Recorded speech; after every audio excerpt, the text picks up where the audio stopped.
Hello, ladies and gentlemen, boys, girls.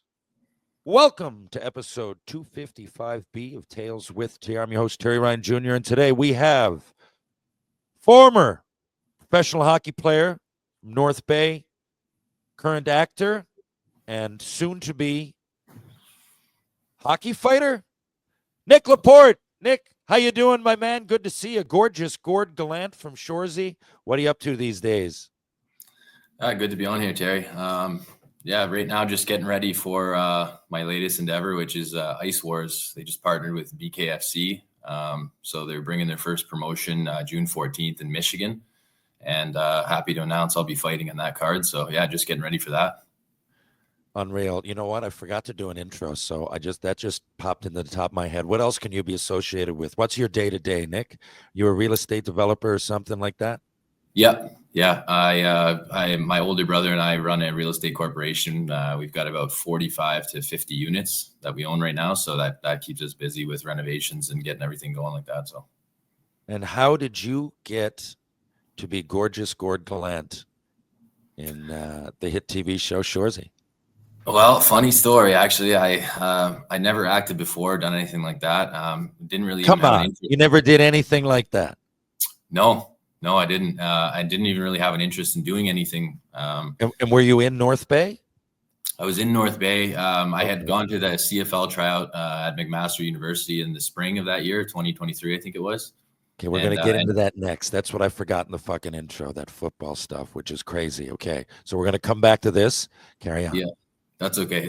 So anyway, I ended up tearing my calf at that tryout. So I came home to just kind of rehab for the summer and didn't really know what was coming out next for me. And I ended up getting the call in the fall right before you guys started filming season 3. And they asked if I wanted to audition for the part. So initially I kind of wasn't really feeling it, but my cousin Morgan Bedard actually convinced me to do the audition. So he called me up, we got the tape done. And the next day they told me that I got the part. So that was it. Wow, you must have been. Now, look, I know nothing about that. You wouldn't. And by the way, for anybody listening, please don't send me DMs about how you get in Shoresy. I get thousands of them. But so there's that many people that want me in, and it's a lot of my buddies that I play hockey with, and I have nothing to do with casting. But I'm pretty sure, hearing through the grapevine, that there was a lot of people up for gorgeous Gord Gallant. So I'm not saying you got lucky, you played the part well, but your timing in actually putting time into it, I mean, if you don't hurt yourself with CFL, it's because some things are serendipitous, some things are coincidental, but the timing for that was perfect. So now you become gorgeous Gord Gallant, and did you get in the acting union from that? I did, yeah. So that was good. How was your experience on set? Did you have a good time? Yeah, it was great. I enjoyed, like I said, when I first showed up for season 3, I was a little bit nervous, just never, being in the industry before and cameras everywhere and people running around. And obviously you guys had been together for the first 2 seasons, so it was already kind of like a family with you guys. So everybody was great welcoming me when I got there. So that was, it made the transition easier. But yeah, a little bit of nerves for the first day. I remember, I think we did we were in the pub the first day filming, and we had an 8 or 9 hour day. You guys were filled with scenes. I was basically just sitting in the green room for the first 7-8 hours, and I came up to deliver like one line. So that was it. That was my sitting there sweating some shirts. Yeah. So, but once I got that first day over, it was good. Yeah, man, that must have been. I mean, I was in the film industry on crew for like half a dozen years. So that part, like, as overwhelming as it can be, I'm not dumbing down any of it because it's nervous. It's a nervous reaction either way to be on the camera the first time. But I was a little bit numb to all that, the hoopla and all that. So I guess for me it would have been a little bit different than it was for you. And you're coming into a show that's already existing as well, which is completely that adds to kind of the intrigue of the whole situation, let's say, but it can really give you butterflies. And you're sitting there waiting for 7-8 hours. I was saying earlier, I mean, I get a little bit, I get the same butterflies from speaking, but you can just, I go to the event tonight, speaking in Bancroft. It's at 5:30. I go up, I come off. I don't have to sit there at the event and wait for 8 hours, because it Yeah, just. exactly. What was the biggest? What were you surprised by the most on the set of Shoresy? Honestly, just how fast things move. Like, some days we bang out whatever 30, 40 pages of dialogue, and just how fast they can, move sets and get things rolling. I was just kind of blown away by that.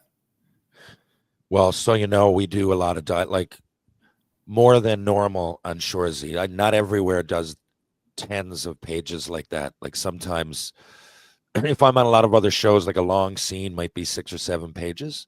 Can't speak for everyone, but many of them.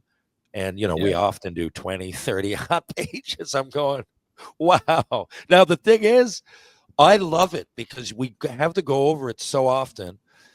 I don't want to speak for you, but like there's a difference between remembering and acting it out, right? And Yeah, I agree.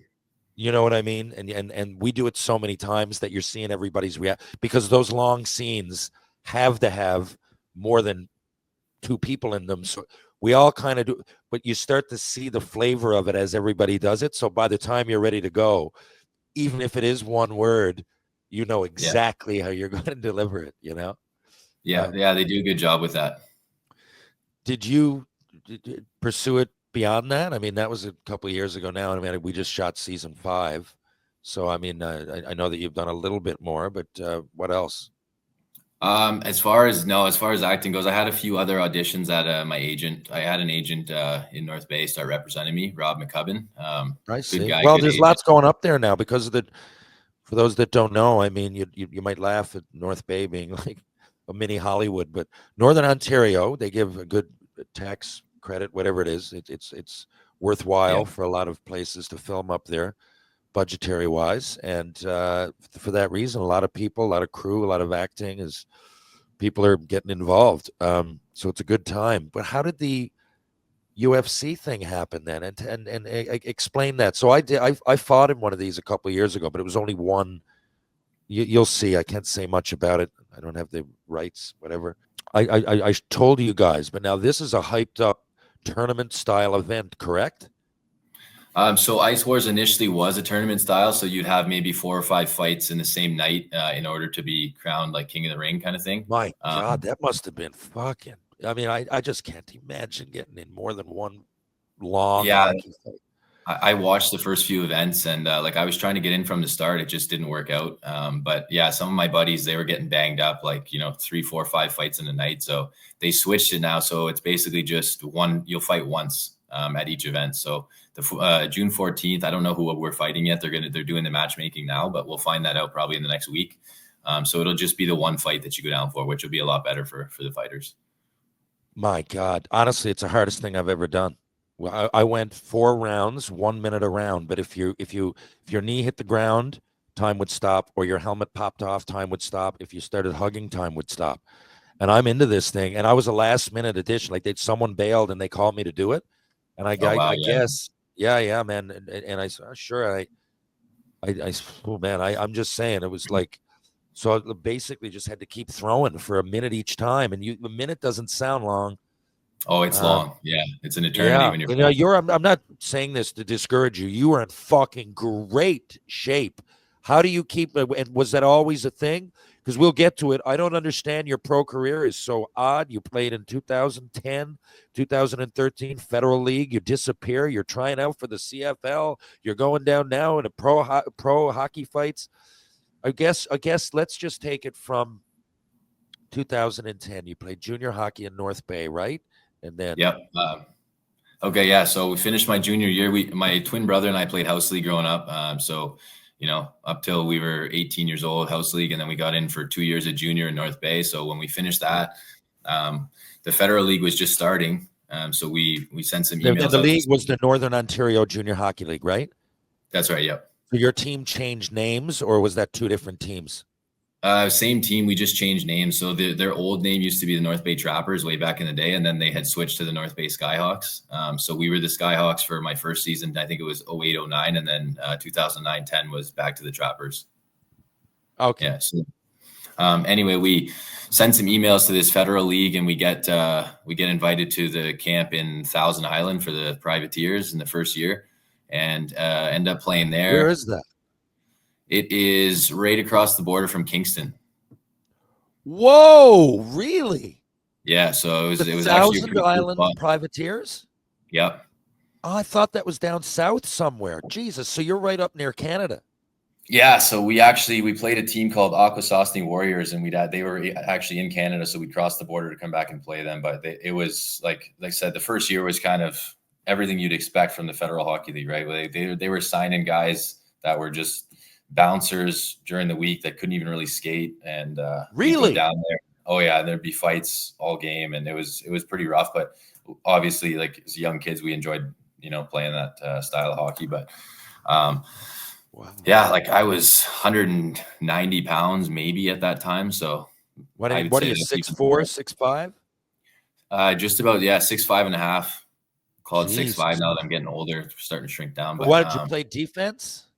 Yeah, I was a defenseman my entire life, and then I went to the following year. I sent an email out to the Denver Cutthroats. We're starting their inaugural season during the lockout in the Central Hockey League, and we got invited to that camp, and we made the main camp as walk-ons, and then I ended up signing a contract to play there. But we had guys like Kyle Quincy on our team and a couple other like pretty big name guys. So the coach kind of pulled me in after day 3 or 4, and he said, "Listen, you're not making this team as a defenseman, so you're welcome to try as a winger. We got a few spots left." So ended up making it as playing right wing. So had a couple good fights at camp, fought a couple guys there, and they were impressed with it. But ended up just 2 broken hands during preseason.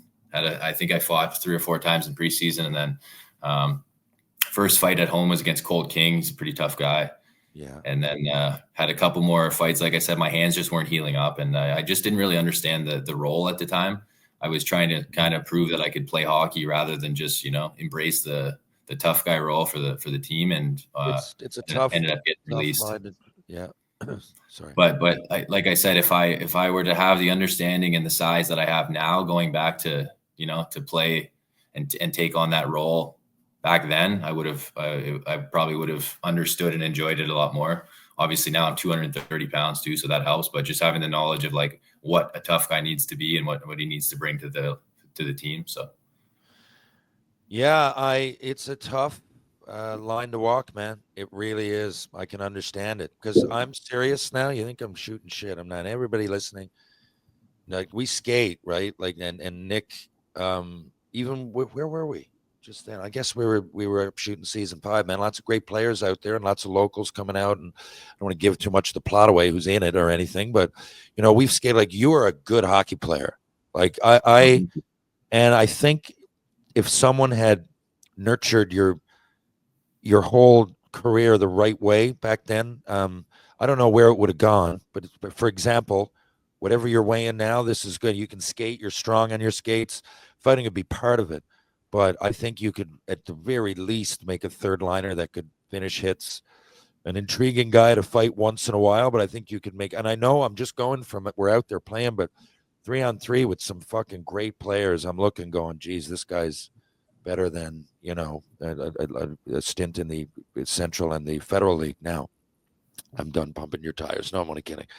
I appreciate it. Thank you. I understand all that. You went a long time then without skating. So at some point, you started to play football because that's a crazy story. And actually, let's just start there. How did the football start? And there's a league in Northern Ontario, right? Am I wrong? And which I had no idea about. And then how did you parlay that into a tryout in the CFL?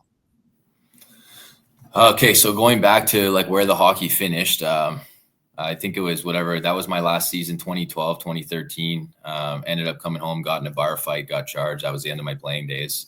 So yeah, kind of disappeared for a while, just worked, was living with a girlfriend in Calgary, but started training for football during the whole COVID situation, and basically had a few buddies that were going to university. But what do you mean training for football? Like I could train right now for water polo, but like, how did you?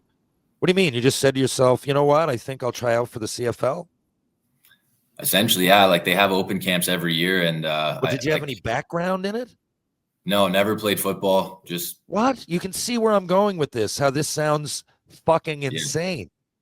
So Yeah, you just sat there and said, "I'm going to become a football player." Like, what were you doing? Playing Madden online? Like, how did this happen? no, I was just basically doing some workouts with some friends of mine in town, younger guys that were going away to play university football, and they kept hounding me to say, hey, dude, you're pretty good at this. You should try and get a tryout somewhere. I think you'd be a good receiver. So that's pretty much how it started. It's absurd. So We keep going. It's so absurd. yeah, I trained with those guys for about a year. We put in a lot of work. And then the following season, 2022, I would have been 32 years old, I believe. Played my first season with the North Bay Bulldogs, which is a kind of a traveling men's team around here. Did pretty well with that, and then basically emailed some pro teams. Found a couple of arena teams in the States that I reached out to. One of them was the Jacksonville Sharks in the National Arena League. So they invited me to a tryout. I flew down for literally 24 hours, went to the tryout. They invited me to main camp, jumped back on a plane, came home. And then I actually moved down there the spring of 2023. And we were in training camp. I was signed to the team. Everything was going well. Kind of hurt my hamstring a little bit. And then the team had some trouble getting myself and my buddy Graham, who was going to play quarterbacks, the work visas for us. So just ended up leaving, coming home. And then, yeah, that's when I ended up at the open CFL tryout at McMaster University.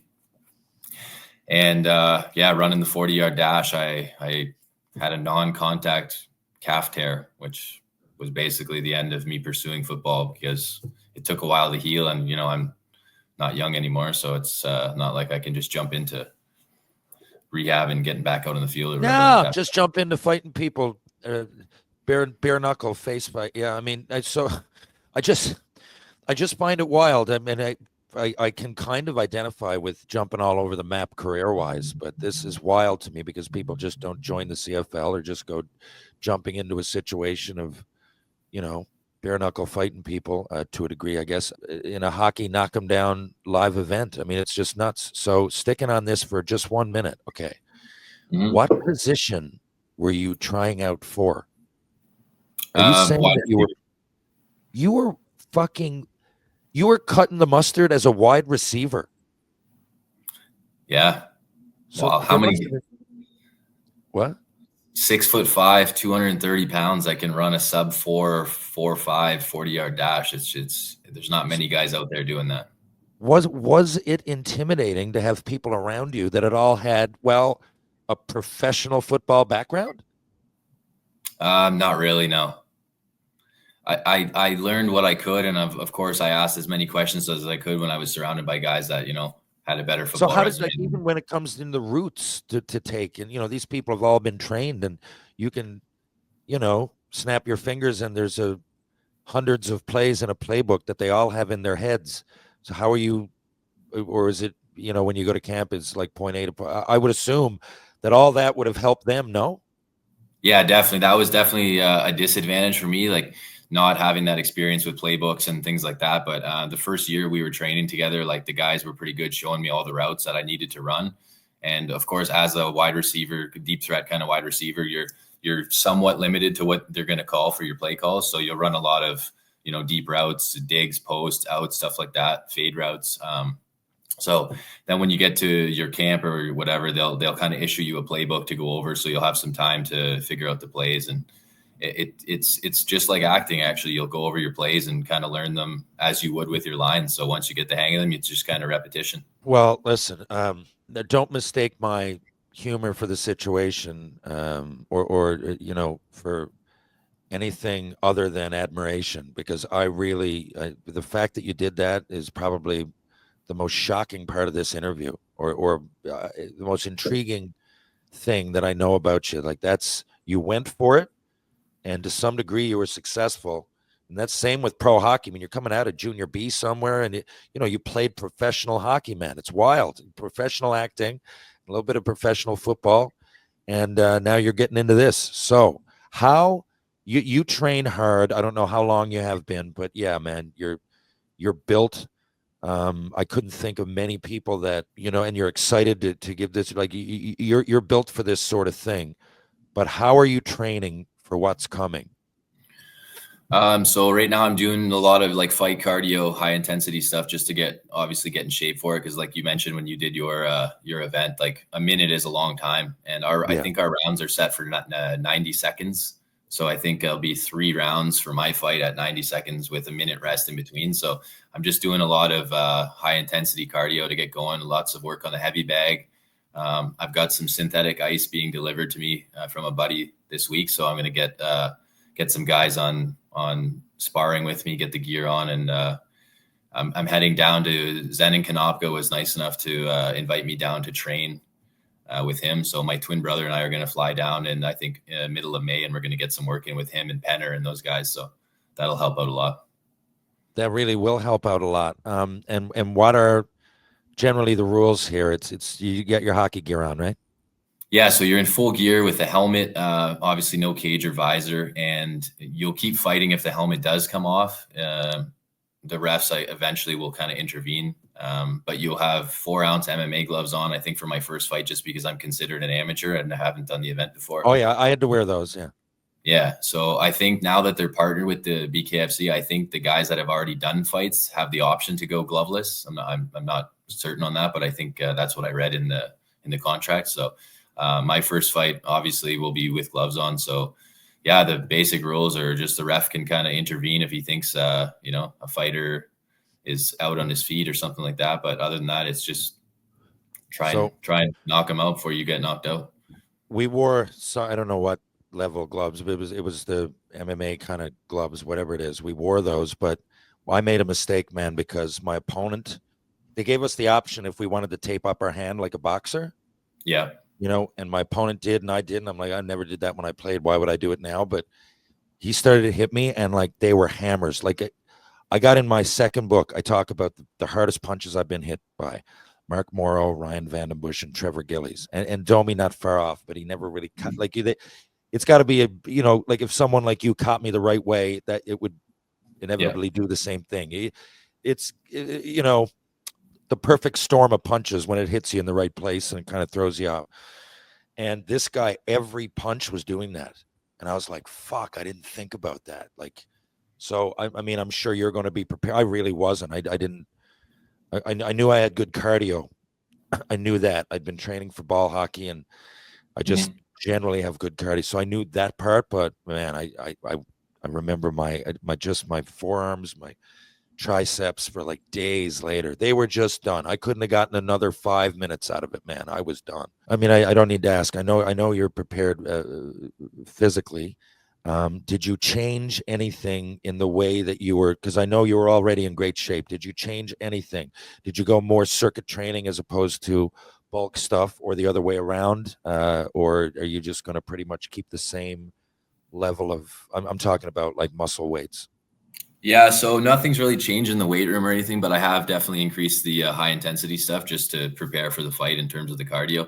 I'm doing saunas 3-4 times a week here at the house. So other than that, nothing really too much has changed, but I am noticing a difference in recovery time and everything like that with just the increased circuit training. So it's obviously, it's helping out for sure. Yeah. So you're in North Bay. Now you got your hand in a lot of pots, so to speak. You're an intriguing guy, as I said, but now you're in the acting world. You're in that union. You're going down to get in this fight, which I believe is in Michigan, right? That's right. Yeah, Mount Pleasant, Michigan, at Soaring Eagle Casino. Okay, and I mean, given, I mean, it's a brief professional football experience, but it's something that's inspiring, and I assume you could probably use to mentor or at least talk to people about, maybe kids that don't have direction that want to go for it. Like, you're living proof that can happen. What I'm saying is that, and your day to day is real estate, so like you have a lot of options. What's your immediate and even future plan? How are you going to evolve all of these things? That's something I've been trying to figure out for the last little while. Obviously try and grow the business to a point where, money's no object, and I have nothing but my time to, figure out what I want to do. But yeah, I enjoyed, I had a stint in 2017 to 19 where I was training with Ben Johnson. former world champion sprinter down in Toronto. Where was that? So that was at York University. We were training together for a couple of years. Jesus Christ. And he came up, we actually became pretty good friends, and he would come up to North Bay, and we would put on, speed and conditioning camps for kids here in town. And they absolutely loved it. So I would like to get back into doing something like that with kids, just, like you said, trying to inspire as many people as I can, because although I didn't really have much success with any of the avenues I've gone down, it seems to be quite inspiring. I get messages all the time from people saying that I've helped inspire them personally or their kids. So it's always nice to hear. Well, you've inspired me as well, man. I think your story is one that's almost, especially for where you're from in North Bay, I think it's almost necessary for people from all walks of life. Just try it, go for it. I often say it to people, right? Like, and even if you're into writing or whatever, you don't have to get a book published. Just start it. Just write it. If you're into, it might not be realistic to try out for everybody for the CFL, but you can get yourself into shape and you can go out locally, and there is a chance with North Bay Bulldogs or whatever it is, like there's small steps. You didn't get Absolutely. to the NFL, but what you did was, you definitely maximized your potential. You tried it, and okay, I didn't get to the NFL. I didn't even really play a regular season game in the CFL, but I tried it. I went for it, and I got way further than anybody ever thought, right? So, I mean, I think that's inspiring. Do you have anything to promote? Anything else to plug before we take off here? I think that pretty much covers everything. Like I said, shout out to the North Bay Bulldogs organizations, because they do a lot for the community here. And we've got a young kid named Brody Babin that's going through chemotherapy right now. He's got a rare blood cancer. He's down in Ottawa. I think he's there until September. So we've been doing some fundraising for him, and the community comes together and does whatever they can for kids like that when they're going through hard times. So shout out to the North Bay Bulldogs for sure. Well, that's great, man. I wish you all the best and everything. I'm going to see you soon either way. For sure. Stay in touch. I'd be at your event if I could, man, but I got my own. I'm doing a lot of fundraisers lately, right? Use the platform. I love it. I get paid. We raise money 10 times that for whoever brings me in. It's so I try to do as many of these as possible, all while being with my daughter in Newfoundland, right? So when I travel, especially in the summer, it's usually focused around events and everything, because I love seeing my daughter. And this summer, usually I'm not working in the showbiz area as much. Let's say that, right? So anyway, I'd love to see it, but I'll be following along. And good luck, and thanks for doing this today. Yeah, no problem, Terry. Appreciate it, buddy. Thanks for having me. There it is, Nick Laporte. Thank you very much. Back in 2 shakes of a lamb's tail. There it is, Nick Laporte. Gorgeous, Gord Thanks very much. This guy's an intriguing dude. Follow along with him. I'll be posting pre-fight, post-fight, all of that. Good friend, and I think he's got a bright future. So thanks again to Nick Laporte. Folks, we'll be downtown St. John's, Newfoundland and Labrador. You want to go for a beer? Why not? Check out the Bull and Barrel, Trinity Pub, TJ's Pub, Rob Roy Confusion, the Martini Bar, and Greensleeves. We're going to go for a bite to eat. Why not try the Loose Tie, Blue on Water, and Wedgwood Cafe, who also do catering. You want strength and balance for the body and mind? It's Ryan Power. It's Power Conditioning on Rope Walk Lane. Check him out. 2 locations, Mr. Lube, St. John's, Newfoundland and Labrador. One's on Kemont Road. One's on Torbay Road. Live, laugh, lube. Crown Cabinets. Check them out. Carpet Factory, laying the carpet for your community. GS Construction, out Alberta way, laying the groundwork for your community. Muggsy Jeans, I loves me comfortable, me stretchy, love Muggsy Jeans. True Hockey, take what's yours. Folks, we'll be back just a couple of days with more Tales with TR. Thank you.